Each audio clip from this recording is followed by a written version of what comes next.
என்னிடம் பலர் கூறுகிறார்கள், மூதூர் நகரம் 50 வருஷத்துல இவ்வாறான ஒரு வெள்ள அழிவை சந்திக்கவில்லை. இந்த மூதூர் நகரம் வெள்ளத்தில் மூழ்கி இருக்கின்றது. அதே மாதிரி விக்டோரியா, கொத்மல அந்த நீர்த்தேக்கங்களும் ஏதாவது நடந்திருந்தால் இலங்கை தப்பி இருக்க முடியாது. சாணக்கியன் குறிப்பிடுகிறார், அரசாங்கம் ஒட்டுமொத்த மக்களையும் படுகொலை செய்துவிட்டது. அந்த படுகொலை என்கின்ற சொல்லாடல் அல்லது அந்த படுகொலை என்று அவர் கூறுவது சரிதானா?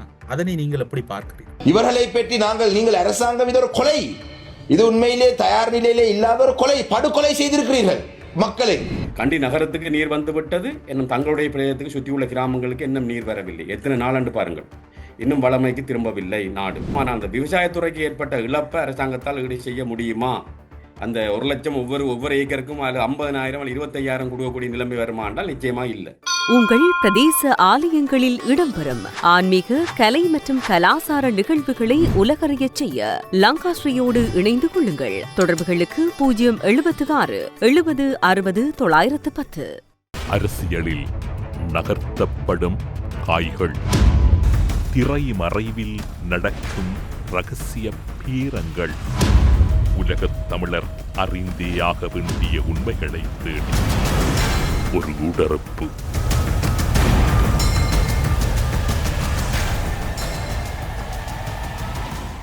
இன்றைய ஊடறுப்பு நிகழ்ச்சியில் எம்மோடு இணைந்து கொண்டிருக்கக்கூடியவர் கொழும்பு பல்கலைக்கழகத்தின் பொருளியல் துறை பீடத்தினுடைய தலைவர் பேராசிரியர் கோபாலப்பிள்ளை அமிர்தலிங்கம். ஊடறுப்பு நிகழ்ச்சியின் சார்பில் மீண்டும் உங்களை வரவேற்றுக் கொள்கின்றோம். வணக்கம். தமிழ் உங்களுக்கும் ஊடறுப்பு நேயர்களுக்கும் அன்பு வணக்கம். தொடர்ச்சியாக நாங்கள் இந்த பதிவிலே அல்லது இவ்வாறான ஒரு துறை சார்ந்திருக்கக்கூடிய நிபுணர்களின் செவ்விகளிலே நாங்கள் கூறிக்கொள்ளக்கூடிய ஒரு விடயம், மக்களின் பாதுகாப்பு, அதற்கும் அப்பால் அங்கு இருக்கக்கூடிய சில முன்னாயத்த வேலைகளில் எவ்வாறான திட்டமிடல்கள் முன்வைக்கப்பட வேண்டும் என்பதன் அடிப்படையில் தான் இந்த அவசர கால நிலையிலும் கூட பலத்த வேலைப்பளுக்களின் மத்தியிலும் கூட துறை சார்ந்தவர்களை இந்த நிகழ்ச்சிக்கு அழைத்து வந்து கொண்டிருக்கின்றோம். அந்த அடிப்படையில் இப்போது மிக பிரதான பேசுபொருளாக கடந்த ஓரிரு தினங்களுக்கு முன்னர் நாடாளுமன்றத்திலே ஹபீர் காசிம் அவர்களால் முன்வைக்கப்பட்ட குற்றச்சாட்டு, நீர்த்தேக்கங்களை முன்னரே திறந்திருக்க முடியும், நீர்த்தேக்கங்கள் கையாளுகின்ற பொறிமுறையில் அரசு தவறு விட்டிருக்கின்றது, நீர்த்தேக்கங்கள் திறப்பதில் ஏற்பட்ட பின்னடைவுதான் இந்த பெரும் அனர்த்தத்துக்கு காரணம் என்று நாடாளுமன்றத்திலே ஹபீர் காசிம் அவர்கள் ஒரு முக்கியமான ஒரு குற்றச்சாட்டை முன்வைத்திருந்தார். அந்த குற்றச்சாட்டு அரசாங்கத்தை நோக்கி முன்வைக்கப்பட்டது. அதனோடு பிரதான எதிர்க்கட்சி வெளிநடப்பு செய்திருந்தது. நீங்கள் ஒரு துறைசார் பேராசிரியர் என்பதை கடந்து ஒரு புவியியல் ரீதியாக அவருடைய குற்றச்சாட்டு, குறிப்பாக சொல்ல போனால் இந்த விடயங்களை நீங்கள் நேரடியாக பார்த்திருக்கக்கூடியவர், திருகோணமலை சம்பூர் பிரதேசத்திலே தொடர்ச்சியாக மாவில்லார் அணையோடு நெருங்கிய ஒரு தொடர்புகளை பேணிய ஒருவர். இந்த கருத்தை நீங்கள் எப்படி பார்க்கிறீர்கள்? எதிர்க்கட்சிகளின் ஆக்கப்பூர்வமான கருத்துக்களை செவிசாய்க்க வேண்டியது அரசாங்கத்துடைய கடமை. எதிர்க்கட்சிகள் கூற இயலாது என்றும் சொல்ல இயலாது. அதே நேரம் அந்த குற்றச்சாட்டுகள் இந்த விடயத்தில், இந்த அனர்த்த விடயத்தில் விஞ்ஞான பூர்வமானதாகவும் இருக்க வேண்டும். 98ஆம் ஆண்டு இடம்பெற்ற ஒரு நிகழ்வை இங்கே நான் சுட்டிக்காட்ட விரும்புகிறேன். அப்போதைய ஜனாதிபதிக்கு இவ்வாறான ஒரு எச்சரிக்கை விடுக்கப்பட்டு, நீர்த்தேக்கங்கள் பெருமளவு வெள்ளம் பெறப்போகிறது, மத்திய மலைநாட்டில் மழை பொழிய போகிறது என்று சொல்லி நீர்த்தேக்கங்கள் முன்னரே திறக்கப்பட்டு, ஆனால் அந்த நீரெல்லாம் வெளியேற்றப்பட்ட பின்னர் மழை அந்த எதிர்பார்த்த அளவுக்கு பெய்யாதால மிகப்பெரிய மின்வெட்டை நாடு எதிர்கொண்டது. இது 98ஆம் ஆண்டு இடம்பெற்றது. ஆனால் இந்த முறையும் வளிமண்டல திணைக்களம் எச்சரிக்கை விடுத்தது உண்மை. ஆனால் அந்த பயம் இருந்திருக்க கூடும். உங்களுக்கு தெரியும், அந்த 98ஆம் ஆண்டு நடந்த மாதிரி இடம்பெற்றால் மிகப்பெரிய மின்சார வெட்டு ஏற்படும் என்று. இங்கே இந்த நீர்த்தேக்கங்களை பொறுத்தவரையில் ஒரு விஷயத்தை நாங்கள் கவனத்தில் கொள்ள வேண்டும். இலங்கையில் உள்ள நீர்த்தேக்கங்கள் 3 நிறுவனத்தின் அந்த அமைப்பிடம் இருக்கின்றன. ஒன்று இலங்கை மின்சார சபையின் கட்டுப்பாட்டில் நீர்த்தேக்கங்கள் இருக்கின்றன, மகாபலி அதிகார சபையின் கட்டுப்பாட்டில் இருக்கின்றன, நீர்ப்பாசன திணைக்களத்தின் கட்டுப்பாட்டிலும் இருக்கின்றன. ஆகவே இந்த விடயங்களை ஒரு சீர ஒருங்கிணைப்பது மிக குறுகிய காலத்தில் சாதாரண விடயம் அல்ல. என்றால் நுவரெலியாவில் பெய்யும் மழை கம்பொலையை கண்டியில மிக விரைவாக இரவிரவாக தாக்கும் என்று கற்பனைக்கு எட்டாத வகையில் தான் இது நடந்திருக்கின்றது. யாரும் எதிர்பார்க்க முடியாது. அடுத்தது உங்களுக்கு தெரியும், மின்சார பாவனை கூடுதலான நேரம் இரவு 7 தொடக்கம் 9. ஆனால் மதிய நேரத்தில் தான் மின்சார உற்பத்தியும் அதிகமாக இருக்கும். அந்த கேள்வி நிரம்பல் பிரச்சனை இருக்கின்றது. ஆனால் நள்ளிரவில் மின்சார பாவனை குறைவாக இருக்கும். மின்சார பாவனை குறைவாக இருக்கிற நேரத்தில் நீர்த்தேக்கங்களை இரவிரவாக திறந்து மின்சாரத்தை உற்பத்தி செய்ய முற்பட்டிருந்தால் நாட்டுடைய மின்சார கட்டமைப்பும் முற்றுமுழுதாக செயலிழந்திருக்க வாய்ப்பும் இருக்கின்றது. ஆகவே இங்கே ஒருவர் எடுக்கிற முடிவு இயலாது. அது ஜனாதிபதி கவனத்துக்கு கொண்டு வந்து பரிசீலித்து எல்லாத்தையும் சேர்த்து தான் அந்த முடிவு எடுக்க வேண்டி வரும். நான் சொன்னது போல 3 நிறுவனங்கள் இருக்கின்றன, பல்வேறுபட்ட துறைகள் இருக்கின்றன. எல்லாரோடையும் கலந்து பேசித்தான் இந்த முடிவு எடுத்திருக்கக்கூடும். ஆனால் அதற்குரிய கால அவகாசம் இலங்கை அரசாங்கத்துக்கு கிடைக்கவில்லை, அந்த நிபுணர்களுக்கும் கிடைக்கவில்லை. அதனால தான் இந்த மிகப்பெரிய இழப்பு. மற்றது என்னிடம் பலர் கூறுகிறார்கள், மூதூர் நகரம் 50 வருஷத்தில் இந்த இந்த இவ்வாறான ஒரு வெள்ள அழிவை சந்திக்கவில்லை. இந்த மூதூர் நகரம் வெள்ளத்தில் மூழ்கி இருக்கின்றது. ஆகவே 50 வருஷத்தில் இல்லாத அளவுக்கு திடீரென வெள்ளம் வரும், மாவிலாறு அது அணையை மேவி பாயும், கங்கை அணையை மேவி பாயும் என்றெல்லாம் யாரும் எதிர்பார்க்கல. ஆனால் ஒரே ஒரு ஆறுதல், அந்த 29ஆம் தேதி பெய்த மழை மாதிரி 30ஆம் தேதியும் பெய்திருந்து கொழும்பு மலை வடகிழக்கு முழுக்க மழையாயிருந்து கந்தளாய் குளம், அதே மாதிரி மாவிலாறு, கங்கை அணையெல்லாம் உடைப்படுத்தியிருந்தால், அதே மாதிரி விக்டோரியா கொத்மலை அந்த அனைத்து அந்த நீர்த்தேக்கங்களும் ஏதாவது நடந்திருந்தால் இலங்கை தப்பி இருக்க முடியாது. மிகப்பெரிய அழிவை சந்திருக்க. அந்த 30ஆம் தேதி மழை பெய்யாதது தான் இலங்கையை காப்பாற்றியது. அழிவுகள் ஓரளவுக்கு மட்டுப்படுத்தப்பட்டன. ஆகவே எதிர்க்கட்சிகள குற்றச்சாட்டுகளை அரசாங்கம் புறந்தள்ள வேண்டும் என்றோ நிராகரிக்க வேண்டும் என்றோ சொல்லவில்லை. மக்கள் பார்த்து கொண்டிருக்கிறார்கள். எதிர்க்கட்சி கூறுவது சரியா, அரசாங்கம் கூறுவது சரியா என்ற நிலையில் ஊடகங்கள் இருக்கின்றன. மக்கள் அதை பகுத்து ஆராயக்கூடிய தன்மையில் இருக்கிறார்கள். சில வேளை எதிர்க்கட்சிகள் பிழையாக சொல்லும் போது மக்களின் கோபத்துக்கும் உள்ளாக வேண்டி வரும்.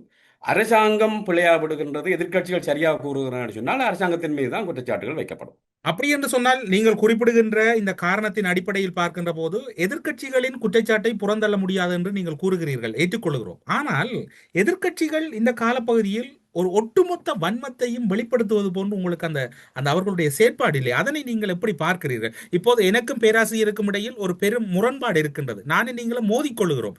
ஆனால் உங்களுடைய வீட்டிலோ என்னுடைய வீட்டிலோ ஒரு நடக்கக்கூடாத ஏதாவது ஒரு துயர சம்பவம் இடம்பெற்றால் எங்களுடைய அறம் என்ன சொல்லுகிறது? எனக்கும் உங்களுக்கும் என்னுடைய அறம் என்ன கற்றுத்தருகின்றது? பழி தீர்ப்பதா அல்லது பாராட்டுவதா? அதை சற்று தெளிவுபடுத்துங்கள். இப்ப எதிர்க்கட்சியின் குற்றச்சாட்டு நியாயபூர்வமானது என்று நான் சொல்லுவதை விட, அந்த 98ஆம் ஆண்டு நடந்திருந்தால் அதே மாதிரி ஒரு நிலைமை, அரசாங்கம் நீர்த்தங்களை திறந்து மழை வரவில்லை என்று இருந்தால் இதே எதிர்க்கட்சிகள் அரசாங்கத்தை குற்றச்சாட்டு. சந்திரயாமையாருக்கு அது நடந்தது. ஆகவே இந்த இடத்துல இப்பொழுது அனர்த்தம் நிகழ்ந்து விட்டது. மக்கள் எதிர்கொண்டிருக்கிறார்கள் மிகப்பெரிய பாதிப்புகளை, வீடுகளை இழந்திருக்கிறார்கள், உயிர்களை இழந்திருக்கிறார்கள், காயப்பட்டிருக்கிறார்கள். ஆகவே இப்பொழுது எதிர்க்கட்சிகள் அரசியல் செய்யக்கூடிய நேரம் அல்ல இது. இப்பொழுது நாட்டுடைய ஒட்டுமொத்த கவனமும் குறிப்பாக 3 மாவட்டங்கள், நுவரெலியா, கண்டி, பதுல்ல, அதை விட கிழக்கு மாகாணத்தில் திருவோணமலை, மன்னார் மாவட்டங்கள், முல்லைத்தீவு எல்லாம் பாதிக்கப்பட்டிருக்கின்றது. ஆகவே எந்தெந்த மாவட்டங்கள் பாதிக்கப்பட்டிருக்கின்றனவோ அந்த மாவட்டங்களை நோக்கித்தான் எங்களுடைய கவனம். இந்த மாவட்டங்களை மீள கொண்டு வருவது, போக்குவரத்தை மூலம் கட்டி எழுப்புவதுதான் நோக்கமாக இருக்கணுமே ஒழிய பாராளுமன்றத்திலிருந்து கூக்குரலிட்டு வெளியே நடப்பு செல்வதெல்லாம் எந்த அளவு மக்கள் அதை விரும்புவார்கள் என்று நான் நினைக்கவில்லை. பேராசிரியர் அவர்களே, பல விடயங்கள் உங்களோடு பேசுவதற்கு இருக்கிறது. ஆனாலும் கூட மக்களுடைய பல கோரிக்கைகள் அல்லது மக்களுடைய பல ஆதங்கங்களை அவர்கள் வெளிப்படுத்துகிறார்கள். நாங்கள் கடந்த யுத்த காலத்திலும் கூட அந்த யுத்த களமுனையில் இறக்கின்ற இராணுவ வீரர்களை வழங்குகின்ற போது கூட அதில் ஒரு பெரும் கண்ணியத்தை தமிழ் விடுதலை புலிகள் கடைபிடித்திருந்தார்கள். அந்த தலைமை அந்த இடத்திலே மிகவும் ஒரு பெருமதியாக அவர்களை நடத்த வேண்டும். யுத்த களமுனையில் எதிரெதிராக யுத்தம் செய்தாலும் கூட அந்த விடயங்களில் தமிழர்களுடைய மாண்பும் அல்லது அவர்கள் இருக்கக்கூடிய பெரும் தியாகங்கள், அறங்களும் வெளிப்பட்டது. நாடாளுமன்றத்தில் இன்னும் ஒரு சர்ச்சை ஏற்பட்டது. நான் உங்களிடம் இது அரசியல் சாயமாக கேட்கவில்லை, பலர் கேட்கின்றார்கள். இது தொடர்பில் உங்களிடம் வரக்கூடிய முக்கிய நிபுணர்கள் அல்லது முக்கிய துறை சார்ந்தவர்களிடம் ஒருமுறை பேசுங்கள், நாங்கள் மக்களாக அப்படி பார்க்கவில்லை என்கின்றார்கள். சாணக்கியன் குறிப்பிடுகிறார், அரசாங்கம் ஒட்டுமொத்த மக்களையும் படுகொலை செய்துவிட்டது என்று. அந்த படுகொலை என்கின்ற சொல்லாடல் அல்லது அந்த படுகொலை என்று அவர் கூறுவது சரிதானா?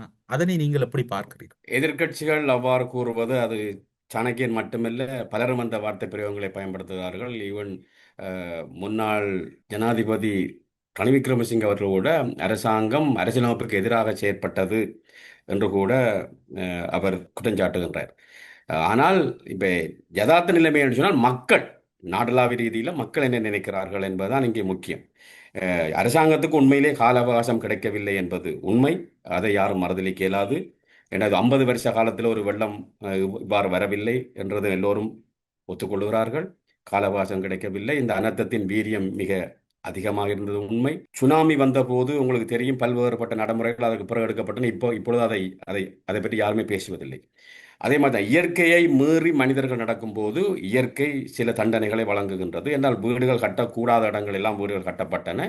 அவை எல்லாத்தவற்றையும் இயற்கை இப்பொழுது துவம்சம் செய்திருக்கின்றது. இனிமேல் அந்த இடத்துல மக்கள் வீடு கட்ட முடியாது, வாழ இயலாது என்ற நிலையை அரசாங்கங்கள் செய்ய முடியாத விடயத்தை இயற்கை செய்து காட்டியிருக்கின்றது. ஆகவே எதிர்க்கட்சிகள் குற்றம் சாட்டுவது நான் நினைக்கவில்லை. அது அவர்கள் ஆட்சியில் இருந்தால் கூட, இப்போதே இருக்கிற அரசாங்கத்தினர் எதிர்க்கட்சியில் இருந்து கூட இந்த குற்றச்சாட்டை முன்வைத்தால் அது பிழையானது. ஏண்டா ஒரு அரசாங்கம் ஒரு அனர்த்தத்தில் மக்களை கொல்லும், அதை பார்த்து கொண்டிருக்கும் என்று எந்த அரசாங்கமும் உலகத்தில் அவ்வாறான குற்றச்சாட்டை வைப்பது முறையல்ல. இந்த இந்த எதிர்க்கட்சிகள் அரசாங்கத்தில் இருந்தால் கூட, இப்போ இருக்கிற அரசாங்கத்தினர் எதிர்க்கட்சியிலிருந்து குற்றம் சாட்டினாலும் அது பிழை தான். ஆகவே இப்பொழுது மக்களுடைய மீள்கட்டுமானம், ஏன்னா மிகப்பெரிய பாதிப்புகளை நாடு உள்ளாயிருக்கின்றது. மக்கள் மிகப்பெரிய இன்றைக்கும் என்னுடைய கண்டியில் இருந்து ஒரு நண்பர் பேசினார், கண்டி நகரத்துக்கு நீர் வந்து விட்டது, இன்னும் தங்களுடைய பிரதேசத்துக்கு சுற்றியுள்ள கிராமங்களுக்கு இன்னும் நீர் வரவில்லை. எத்தனை நாளன்று பாருங்கள், இன்னும் வளமைக்கு திரும்பவில்லை நாடு, இன்னும் அவர்களுக்கு நீர் கிடைக்கவில்லை, போக்குவரத்து வளமைக்கு திரும்பவில்லை. ஆகவே மீண்டும் மீண்டும் நான் சொல்லுவது, இது அரசியலுக்குரிய நேரம் அல்ல, இது மக்களுடைய வாழ்வாதாரத்தை, அவருடைய வாழ்க்கையை கட்டியெழுப்புவதற்கான நேரம். அதில் எல்லாரும் ஒருங்கிணைந்து செயற்பட வேண்டும். ஆமா, சாணக்கியனுடைய இன்றைய ஊடகவியலாளர் சந்திப்பில் ஒரு குற்றச்சாட்டு முன்வைக்கப்படுகிறது. கொத்மலை நீர்த்தேக்கத்திலிருந்து அந்த தண்ணிகளை மிகவும் இலேசாக துறந்திருந்தால் மழை பெய்கின்ற போது அவை மீண்டும் அதனை கொள்ளக்கூடிய திறனோடு இருந்திருக்கும். 12ஆம் தேதி அரசாங்கத்துக்கு இந்த அறிவுறுத்தல் வழங்கப்பட்டும் அரசாங்கம் அதனை செய்யவில்லை. அதனால் தான் அரசாங்கம் அந்த படுகொலை செய்தது என்று குறிப்பிட்டேன். கொத்மலை நீர்த்தேக்கத்திலே முறையான கையாடலை அரசாங்கம் செய்யவில்லை. புரியவில்லை பேராசிரியர் அவர்களை, சற்று தெளிவாக கூறுங்கள். நீங்கள் அந்த நீர்த்தேக்கங்களை திறப்பது என்பது அங்கே மின்சார உற்பத்தியுடன் சம்பந்தப்பட்டது. அதனால் மீண்டும் வலியுறுத்துகிறேன், இலங்கையில் உள்ள நீர்த்தேக்கங்கள் 3 நிறுவனங்களும் இருக்கின்றன. ஒன்று மகாவலி அபிவிருத்தி அதிகார சபை, இலங்கை மின்சார சபை, அடுத்தது நீர்ப்பாசன திணைக்களம். ஆகவே 3ம் சேர்ந்துதான் இந்த முடிவெடுக்க வேண்டும். அடுத்தது இந்த விக்டோரியா, கொத்மலை போன்ற நீர்த்தேக்கங்களை திறக்கும் போது மின்சார உற்பத்தி, அங்கே நீர் மின்சாரம் உற்பத்தி செய்யப்படுகின்றது, அவற்றையும் பார்க்க வேண்டும். ஆகவே அதை வெறுமனே திறப்பது என்பது இலகுவான விடயம் அல்ல. அது எல்லா நிறுவனங்களும் சேர்ந்து செயற்பட வேண்டிய விடயம். அதுக்குரிய கால அவகாசம் அரசாங்கத்துக்கு கிடைக்கவில்லை என்பது உண்மைதான். ஆனால் திறந்திருந்தால் அந்தத்தை குறைத்திருக்கலாம் என்பது உண்மைதான். ஆனால் அதுக்குரிய கால அவகாசம் அரசாங்கத்துக்கு கிடைக்கவில்லை என்றுதான் என்னுடைய நண்பர்கள் கூறுகிறார்கள். 12ஆம் தேதியிலிருந்து அதற்குரிய அறிவுறுத்தல் கேட்கப்பட்டு அதில் அரசாங்கம் கவனம் செலுத்தவில்லை என்று கூறப்படுது. இவருடைய சாணக்கியன் அவர்கள் கூறுகின்றார். அதாவது அதற்குத்தான் நான் 98ஆம் ஆண்டை கொண்டு வருகிறேன். இதே மாதிரி அறிவுறுத்தல் விடுக்கப்பட்டு சந்திரியாமையார் நீர்த்தேக்கங்களை திறக்குமாறு முடிவெடுத்தார். மழை வரவில்லை, எதிர்வு கூறியது போல மழை வரவில்லை. நாடு மிகப்பெரிய மின்வெட்டை எதிர்கொண்டது. ஆகவே இப்போதும் அவ்வாறு நடந்திருந்தால் என்ன செய்து எதிர்க்கட்சிகள் சந்திரிகாமையாரை குற்றஞ்சாட்டின மாதிரி இந்த ஜனாதிபதியும் குற்றச்சாட்ட மாட்டார்கள் என்றதுக்கு என்ன உத்தரவாதம்? அதையும் நாங்கள் பார்க்க வேண்டும் அல்லவா? அப்படியே இது உண்மையில் ஒரு இயல்பாக திட்டமிடப்பட்டு இடம்பெற்ற செயல் அல்ல என்று நீங்கள் கூற வருகிறீர்கள். நிச்சயமாக அரசாங்கத்துக்கு கால அவகாசம் கிடைக்கவில்லை. ஆனால் இது வேண்டுமென்று அதிகாரிகள் புறக்கணித்திருந்தால் அது உண்மையிலே மன்னிக்க முடியாத குற்றம். ஆனால் அதுக்குரிய கால அவகாசம் கிடைக்கவில்லை. அந்த 98ஆம் ஆண்டையும் அவர்கள் கவனத்தில் கொண்டார்கள். இது எந்த அளவுக்கு துல்லியமாக இருந்தது என்றுதான் இங்கே பிரச்சனை. ஆனால் நீங்க பாருங்கள், மலையகத்தில் மோசமான நிலைமை உருவாகி அந்த நீர் கிழக்குக்கு செல்ல முதலே அதிகாரிகள் அங்கே நடவடிக்கை எடுத்தபடியால தான் கிழக்கில் உள்ள குளங்கள் அவ்வளவும் காப்பாற்றப்பட்டன. அது மாவிலார் அணையா இருக்கலாம், கங்கை அணையா இருக்கலாம், கந்தலாய் குளமா இருக்கலாம், எல்லா அணைகளும் பாதுகாக்கப்பட்டன. வளமைக்கு மாறாக மாவிலார் அணையிலும் கூட ஒரு அனர்த்தம் இடம்பெற்றது இல்லையா இந்த வருடம்? அது தண்ணி மேவித்தான் பாய்ந்திருக்கின்ற ஒழிய குளம் உடைக்க, அந்த அணைக்கட்டு உடையவில்லை. அதே மாதிரி தான் கங்கை அணையும் நீர் மேவித்தான் பாவிஞ்சிருக்குது. ஆனால் உண்மையாக அந்த கட்டுகள் பலமாக இருந்தபடியால் தான் உண்மையிலே சொல்ல போனால் கங்குவேலி, அடுத்தது அந்த 3ஆம் காலனி எல்லாம் தப்பியது. என்றால் கங்குவேலி 3ஆம் காலனி எல்லாம் வீட்டினுடைய நிலை அளவுக்கு நீர் வந்திருக்கின்றது. அந்த அணைக்கட்டுகள் உடைஞ்சிருந்தால் மூதூர் அப்படியே மூதூர் பிரதேசம் எல்லாமே, மூதூர் பிரதேச உட்பட்ட அத்தனை பிரதேசங்களும் கடலுக்குள் அள்ளுண்டு போயிருக்கும்.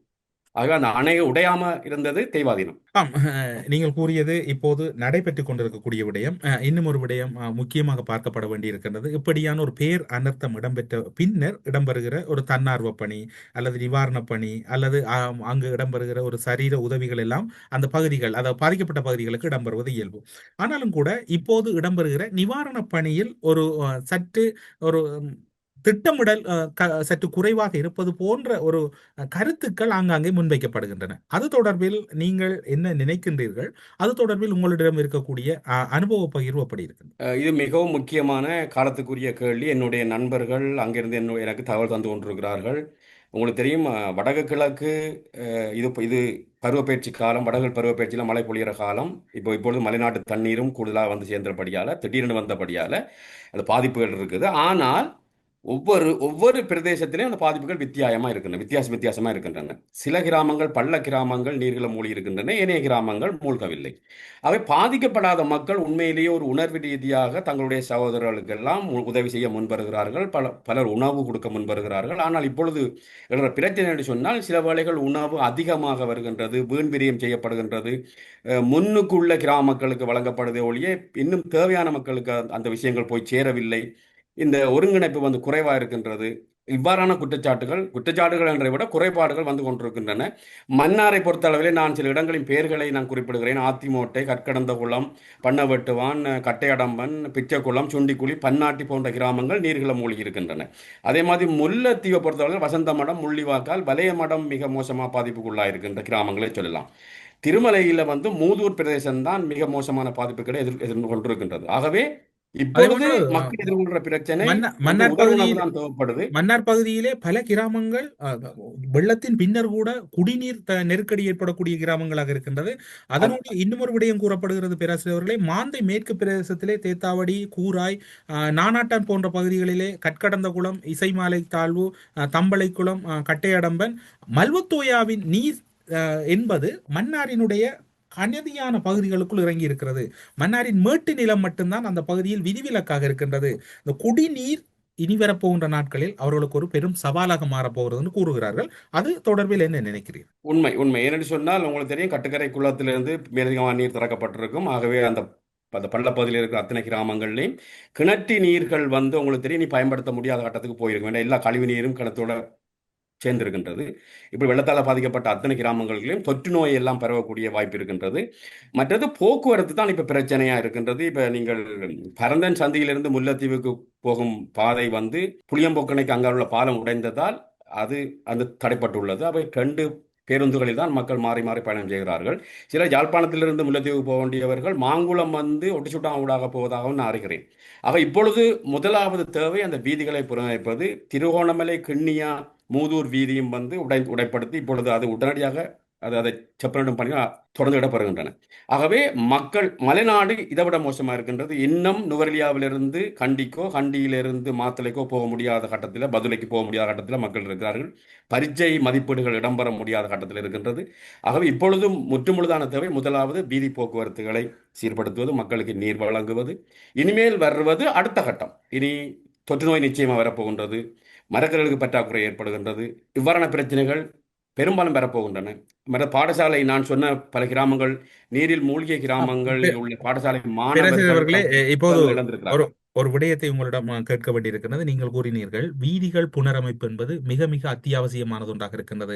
அரசால் கூட சில விடயங்களை உடனடியாக செய்ய முடிவதில் அவர்களுக்கும் ஒரு நிர்வாக சிக்கல் இருக்கின்றது, அல்லது இடர்பாடுகளுக்குள் செல்லுகின்ற போது அவர்களுக்கும் அந்த தூர விடயம் சிக்கல் ஒன்று இருக்கின்றது.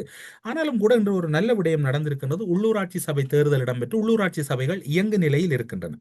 இந்த உள்ளூராட்சி சபைகள் கட்டாயம் நிவாரணப் பணிகளில் ஈடுபட வேண்டும். ஆனால் உடனடியாக இந்த பாதை விடயங்கள் அல்லது மக்களுக்கான போக்குவரத்து விடயங்களில் தங்களுடைய அதிகாரத்துக்கு உட்பட்டு இருக்கக்கூடிய பகுதிகளை எப்படி செப்பனிடலாம், அல்லது அவர்கள் எந்த விடயங்களில் இதில் முக்கியத்துவம் கொடுக்க வேண்டும். மக்களுக்கு உலருணவு விடயம் மிக முக்கியமானது, ஆனால் இந்த வீதி அதுவும் முக்கியமானது. மக்களை பொறுத்தவரையில் ஒரு சுமூகமான வாழ்க்கைக்கு திரும்புவது வீதி ஏற்பாடுகள் பிரதான. இந்த உள்ளூராட்சி சபைகளின் கடமைகளும் பொறுப்புகளும் என்னவாக இருக்கு? முதலாவது கட்டத்தில் உணவு வழங்குவது, உலர் உணவு வழங்குவது என்பது இப்பொழுது முடிந்து விட்டது. இப்பொழுது அடுத்த கட்டத்துக்கு தான் நாங்கள் போக வேண்டிய கட்டத்தில் இருக்கின்ற வீதி புனரமைப்பு. இனி அடுத்த கட்டத்துக்கு அழகான குளங்களின் அணைக்கட்டுகளை நிர்மாணம் செய்ய வேண்டிய தேவையெல்லாம் இருக்கின்றது. இப்பொழுது மாவட்ட ரீதியாக அந்த அனர்த்த முகாமைத்துவ குழு ஒவ்வொரு மாவட்ட செயலகங்களையும் இருக்கின்றது. அதனூடாகத்தான் இந்த புனரமைப்பு நடவடிக்கைகளை செய்ய வேண்டிய கட்டத்தில் இருக்கின்றது. மக்களும் தன்னார்வ தொண்டர்களும் அந்த மாவட்ட செயலகங்களுடன் இணைந்து நிதி வளங்கள் உட்பட ஏனைய வளங்கள் உட்பட செய்து இந்த வீதி போக்குவரத்தை உடனடியாக வளமையை கொண்டு வருவதுதான் இப்பொழுது மிக தேவையான பணியாக இருக்கின்றது. ஆகவே அங்கொன்றும் இங்கொன்றுமாக செய்யும் உதவிகள் உடனடி பிரச்சனைக்கு தீர்வாக இருக்காது. என்றால் சில கிராமங்கள் விடுபட்டிருக்கின்றன, அந்த மக்களுக்கு ஒன்றுமே போகவில்லை, காரணம் போக்குவரத்து இல்லை. ஆகவே அதுதான் இப்ப மாவட்ட ரீதியான ஒருங்கிணைப்பு மிக முக்கியமாக தேவைப்படுகின்றது. ஆகவே மாவட்ட அனைத்து முகாமைத்துவ குழு சிறப்பாக இயங்க வேண்டும். அதற்குத்தான் இப்பொழுது பொதுமக்கள் தாராளமாக உதவி செய்ய வேண்டிய கட்டத்தில் இருக்கிறார்கள். அரசாங்கத்தின் பணியையும் நான் சாதாரணமாக குறைத்து மதிப்பிடவில்லை. நீங்கள் சொல்லுவது போல உள்ளூராட்சி சபைகள் இப்பொழுது உணவு வழங்கலில் பொதுமக்கள் ஈடுபடுகிறார்கள். ஆக உள்ளூராட்சி சபைகள் தங்களுடைய முழு கவனத்தையும் இந்த வீதி புனரமைப்பில் தான் இப்பொழுது செலுத்த வேண்டிய கட்டம் நிச்சயமாக ஏற்பட்டுள்ளது. ஆம், இப்போது நீங்கள் குறிப்பிட்ட இந்த விடயங்களோடு இலங்கை நிதி நிலைமை தொடர்பில் இந்த பேரனர்த்தத்தின் பின்னர் ஒரு பெரும் நெருக்கடி நிலை ஏற்படலாம், அல்லது இப்போது உதவிகள் வந்து கொண்டிருக்கின்றன, உதவிகளை கையாளுவதில் கூட ஒரு நெருக்கடி நிலை இருக்கின்றது, பாதிக்கப்பட்ட பகுதிகள் அதனை வரையறுப்பது என்று தொடர்கின்ற சூழ்நிலையில் பொருளாதாரத்தில் ஏற்பட்ட திடீர் மாற்றம் மத்திய வங்கியினுடைய ஒரு அறிவிப்பும் வெளியாக இருக்கின்றது. பொருளாதாரத்தில் ஏற்படும் திடீர் அதிர்ச்சிகளை சமாளிக்க இலங்கை மத்திய வங்கி தன்னிடம் உள்ள வளங்களை பயன்படுத்த தயாராக உள்ளது என்று மத்திய வங்கியின் ஆளுநர் நந்தனார் கூறியிருக்கின்றார்.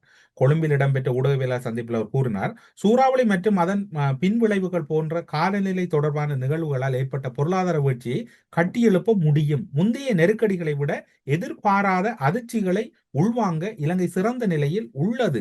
எதிர்பாராத அதிர்ச்சிகளை உள்வாங்க இலங்கை சிறந்த நிலையில் உள்ளது என்று அது ஒரு மிக நுணுக்கமாக பார்க்கப்பட வேண்டிய விடயமாக இருக்கின்றது. அதில் என்ன பொருளாதார செய்தி ஒன்று இருக்கின்றது. அரசாங்கம் மக்களுக்கு இந்த உடனடி தேவைகளை நிவர்த்தி செய்யலாம், வீதிகளை புறமைக்கலாம், குளங்களை கட்டலாம் என்பதில் மாற்று கருத்து இல்லை. காலதாமதம் ஏற்பட்டாலும் அவையெல்லாம் நடக்கும். நான் ஒரு உதாரணம் உங்களிடம் கூறுகிறேன். திருவண்ணாமலை மாவட்டத்தில் உள்ள கங்குவேலி என்ற கிராமத்தில் 5000 ஏக்கர் வயல் காணிகள் அழிவடைந்துள்ளன. ஒரு ஏக்கர் காணிக்கு சொந்தக்காரருக்கு ஏற்பட்ட செலவு 50,000, குத்தகை செய்பவர்களுக்கு ஏற்பட்ட மொத்த செலவு 1,00,000 ரூபாய். அப்போ நீங்கள் யோசிச்சு பாருங்க, 5000 ஏக்கருக்கு மேற்பட்ட மொத்த செலவு எவ்வளவு? அப்போ அரசாங்கம் நட்டஈடு கொடுப்பதாக இருந்தால் இந்த மகாபலி கழிமுகத்தில் இருக்கிற அத்தனை விவசாயிகளுக்கும் எத்தனை 1000 ஏக்கர் அழிவடைந்திருக்கின்றது? அது ஏழுமான்றதான் இங்கே சிக்கல். ஆகவே அரசாங்கம் நிச்சயமாக வீடுகளுக்கு கொடுக்கலாம், உயிரிழந்தவர்களுக்கு நிச்சயமாக நட்டஈடு அரசாங்கம் வழங்கும், வீடு கட்டி கொடுக்கலாம். ஆனால் அந்த விவசாயத்துறைக்கு ஏற்பட்ட இழப்பை அரசாங்கத்தால் ஈடு செய்ய முடியுமா? அந்த 1,00,000 ஒவ்வொரு ஏக்கருக்கும் அது 50,000 25,000 கொடுக்கக்கூடிய நிலைமை வருமா என்றால் நிச்சயமா இல்லை. ஏன்னா அவ்வளவு தொகை கையாள்வது நீங்கள் சொல்வது இப்போது ஒவ்வொரு மாவட்டம், இப்போ மட்டக்களப்பு மாவட்டத்தை எடுத்துக்கொண்டால் 90,000 ஹெக்டேயர் நெல் வயல்கள் அழிந்திருக்கின்றன. அதுபோது பொலனறுவை, வவுனியா, கிளிநொச்சி, முல்லைத்தீவு, அதே போல எல்லா மாவட்டங்களிலும் மன்னார் போன்ற எல்லா வடக்கு கிழக்கு இலங்கையின் அனைத்து மாவட்டங்களிலும் இந்த விவசாயிகளை எப்படி ஆனால் விவசாயிகளை நான் கைவிட மாட்டேன், நீங்கள் பயப்பட வேண்டாம் என்ற அந்த குரல் ஒன்று ஜனாதிபதியினுடைய ஒரு குரலை நீங்களும் கேட்டிருப்பீர்கள். அது சில வேளை சொல்வதற்கு இலகுவாக இருக்கலாம், செய்வதில் நெருக்கடி இருக்கலாம் என்று நினைக்கின்றேன். நீங்கள் இந்த விடயம் ஒரு பிரதானமானது. அடுத்த கட்ட இலங்கையின் வாழ்வாதாரத்திலும் அடுத்த கட்ட இலங்கையின் வளர்ச்சிக்கும் விவசாயிகள் முக்கியமானவர்கள். என்ன முறையை கையாள்வது? 2 பிரச்சனை உருவாயிருக்கின்றது. ஒன்று, விவசாயம் அழிவடைந்ததால், அதாவது நெற்சேகை அழிவடைந்ததால் அடுத்த வரப்போகிற போகத்தினுடைய விளைவு அப்படி இல்லாமல் போய்விட்டது. அந்த பற்றாக்குறை ஈடு செய்வதற்கு இலங்கை அரசாங்கம் வெளிநாட்டிலிருந்து அரிசி இறக்குமதி செய்ய வேண்டிய கட்டத்துக்கு தள்ளப்பட போகின்றது. ஆகவே எங்களுக்கு டாலர்கள் பெருமளவு வெளியேறப் போகின்றன. இது ஒரு பக்க பிரச்சனை. இன்னொரு பக்கம் விவசாயிகள் பலர் தங்களுடைய நகைகளை ஈடு வைத்திருக்கிறார்கள், கடன் பெற்றிருக்கிறார்கள். இந்த கடன்கள்லாம் ரத்து செய்யப்படுமா? அவர்கள் அடை வச்ச நகைகளை மீள எடுப்பதற்குரிய நிதி வழங்கப்படுமா? நட்டஈடு ஓரளவுக்கு அவர்களுக்கு ஒரு ஏக்கருக்கு 25,000 30,000 வழங்கப்படுமா என்றதை பொறுத்துத்தான் விவசாயிகளுடைய பிரச்சனை தீர்க்கப்படும். ஆனால் அவர்களுடைய அப்படி முழுவதும் அழிவடைந்து விட்டபடியால் அடுத்த போகத்தை அவர்கள் ஆரம்பிக்க முடியாத கட்டத்தில் இருக்கிறார்கள். ஏன்னா குளங்கள் கட்டுப்படாவிட்டால் அடுத்த போகம் கூட செய்ய இயலாமல் போகும் என்று விவசாயிகள் குமுறுகிறார்கள். ஆகவே இது ஒரு சாதாரண இழப்பு இல்லை. ஏன்னா விவசாயத்துறை மிகப்பெரிய பின்னடைவை சந்திக்க போகின்றது. அதனூடாக வரப்போகிற வளர்ச்சியும் பாதிக்கப்பட போகின்றது. இலங்கை பொருளாதார வளர்ச்சியும் குறைவடைய போகின்றது. இதெல்லாம் எதிர்பார்க்காத விடயங்கள்.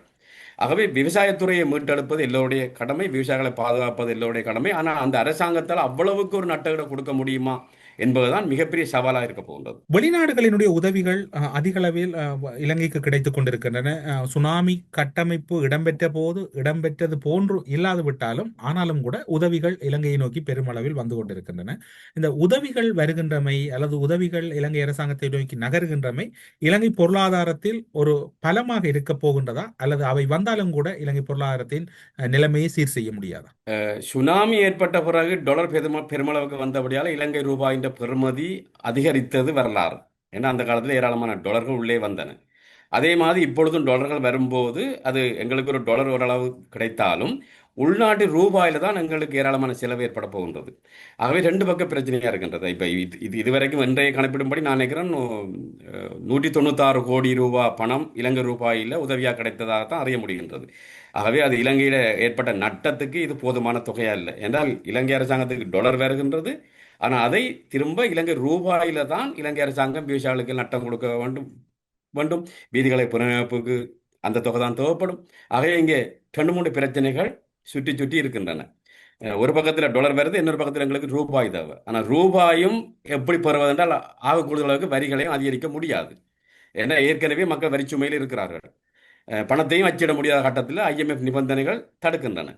ஆகவே அரசாங்கம் கூறுகின்றது நாங்கள் எல்லாத்தையும் கட்டுப்படுத்துவோம், பரதூரமான பிரச்சனை இல்லை, ஆனால் சவால்கள் இருக்கின்றன என்றுதான் நான் கூறுவேன். அந்த சவால்களை எதிர்கொண்டு இன்னும் ஒரு விடயத்தில் ஒரு லாபம் இருக்கின்றது தானே. கடந்த காலங்களில் 10 ரூபாய் பணத்தை ஒருவர் வணங்கினால் 6 ரூபாய் அல்லது 5 ரூபாய் பணங்கள் வந்து கொள்ளையடிக்கப்படும், 4 ரூபாய் செலவிடப்படும். ஆனால் இப்போது 10 ரூபாய் செலவிடப்படும் என்கின்ற ஒரு நம்பிக்கையும் இருக்கின்றது அல்லவா? அதனை நீங்கள் எப்படி பார்க்கிறீர்கள்? ஜனாதிபதியை பொறுத்தவரையில் இன்று வரைக்கும் ஊழல் குற்றச்சாட்டு அவர் மீது வைக்கப்படவில்லை. ஊழல் குற்றச்சாட்டு இடம்பெறும் அந்த உச்சமட்டத்தில் சுனாமி காலத்தில் இடம்பெற்றது போல அப்படி ஒரு நிகழ்வு இடம்பெறும் என்று யாரும் நம்ப மாட்டார்கள். அவரை பொறுத்தளவில் இரவு பகலா செயற்படுவது போல தெரிகின்றது.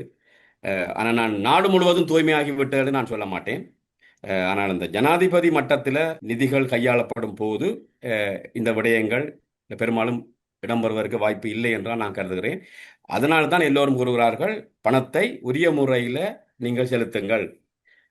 தேசிய இடர் முகாமைத்துவ நிதியத்துக்கு தான் அந்த பணங்கள் செலுத்தப்பட வேண்டும். ஆகவே அது உரியவாறு செலவிடப்படும் என்பதுதான் எல்லோருடைய வாதமாகவும் ஆதங்கமாகவும் இருக்கின்றது. ஜனாதிபதி நிதியத்தை தான் கடந்த காலங்களில் இவ்வாறான ஒரு பேரனர்த்தம் ஏற்படுகின்ற போது நிதி சேகரிக்க பயன்படுத்துவார்கள். அதில் கூட அனுரகுமார திசாநாயக்க மிக அவதானமாக இருந்திருக்கிறார், அல்லது முன்னெச்சரிக்கையாக நடந்து கொண்டிருக்கிறார், அல்லது இவ்வாறு ஒன்று ஏற்படுத்தப்பட்டால் தவறுகள் இடம்பெறலாம் என்று அச்சப்பட்டிருக்கின்றார். இல்லை, அவர் நிச்சயமாக ஒரு தூய்மையான ஆட்சி செயல்முறையை வழங்க முற்படுவது தெளிவாக தெரிகின்றது. அவர் ஒரு இளைஞர். அரசியலை பொறுத்தவரையில் ஒரு ஜனாதிபதி பிரதமராக வரும்போது அவர் ஒரு இளைஞராக இருப்பதால் அவர் தீவிரமாக செயற்படுகின்றார். எல்லோரும் சொல்லுகிறார்கள், அவர் எல்லோரும் சொல்லுவதையும் காது கொடுத்து கேட்கின்றார். இதெல்லாம் கடந்த காலத்தில் இடம்பெறவில்லை. ஈஸ்டர் சண்டே தாக்குதலில் கொல்லப்பட்ட மக்களுக்கு வழங்கப்பட்ட நட்டஈடுகளை பற்றியெல்லாம் நீண்ட காலத்துக்கு அந்த குறைபாடு இருந்தது. ஆகவே அவ்வாறான தவறுகள் இந்த ஆட்சியில் இடம்பெறாது என்று மக்கள் பலரும் கூறுகிறார்கள்.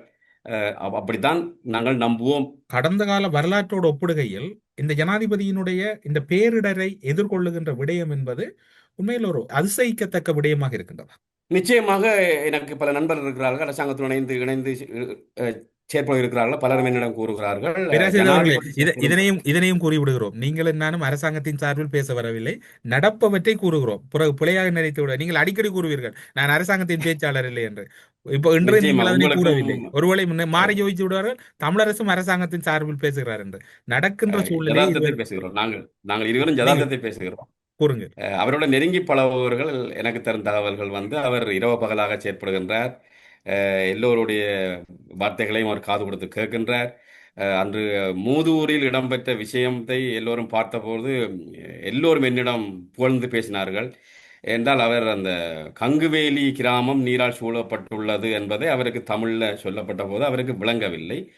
தங்கவேலு எங்கே இருக்குன்னு கேட்டதை பார்க்கக்கூடியா இருக்கின்றது. உடனடியாக கடற்படையை அனுப்பி அந்த மக்களை மீட்ட செய்திகள்லாம் வந்தன.